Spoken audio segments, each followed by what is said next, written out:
কোটি মানুষের প্রার্থনা, আন্দোলনের শত সহস্র প্রতিবাদী স্লোগান কিছুতেই যেন মান ভাঙেনি। নরপিশাচের থাবায় ক্ষতবিক্ষত শরীরটা সারাতে চিকিৎসকদের প্রাণান্তকর চেষ্টায়ও সাড়া দিল না ছোট্ট আচিয়া। হয়তো অভিমানী হৃদয়টাই চাচ্ছিল না আর থাকতে। 7 দিনের অসহ্য যন্ত্রণার পর নিভে গেল আসিয়ার জীবন প্রদীপ। কিছুক্ষণ আগে আসিয়ার মরদেহ পৌঁছেছে মাগুরাতে।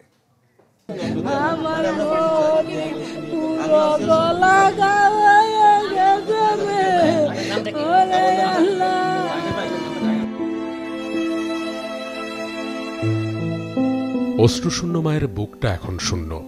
শত সহস্র আর্তনাদ আর আহাজারিতেও সেখানে আর ঝাঁপিয়ে পড়বে না আসিয়া। যদিও প্রার্থনা ছিল গোটা বাংলাদেশের, প্রার্থনা ছিল 18 কোটি মানুষের, তবুও বাঁচানো গেল না। শত চেষ্টাতেও ফেরানো গেল না আসিয়ার হৃদস্পন্দন।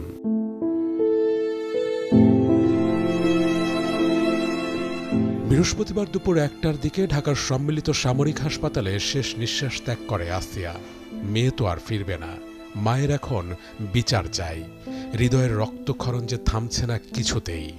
আমার মনে যেরকম ব্লাডে কাটছে, গলায় ফাঁস দিয়েছে, ঠিক সেরকম বিচার চাই আমি আপনাদের কাছে।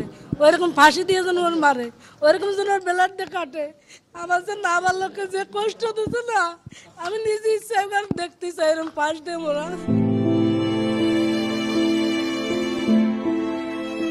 গেল 5 মার্চ নিজের বোনের স্বামী ও শ্বশুরের পাশবিকতার শিকার হয়ে মেঝেতে পড়ে থাকে শিশুটি। গুরুতর আহত অবস্থায় তাকে ভর্তি করা হয় স্থানীয় হাসপাতালে।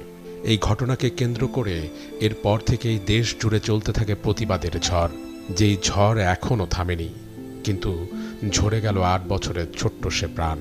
তার মা বারবার মূর্ছা যাচ্ছে এবং হুঁশ ফেরার পরে একই কথা তার মায়ের মুখে উচ্চারিত হচ্ছে যে অপরাধীদের দ্রুত সময়ের বিচার যেন হয়।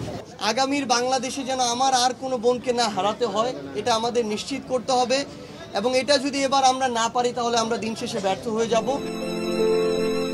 ময়নাতদন্ত শেষে হেলিকপ্টারে আসিয়ার মরদেহের ঠিকানা হয় মাগুরায়, যে ভিটেতে ছোট্ট আলতো পায়ের শেষ স্পর্শ পড়েছিল।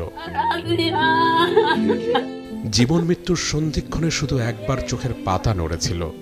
কে জানে, হয়তো বুকের মাঝে থাকা একরাশ অভিমানের খাতা খুলে আসিয়া এই বাংলাদেশকেই তার অভিযোগ জানিয়ে গেল।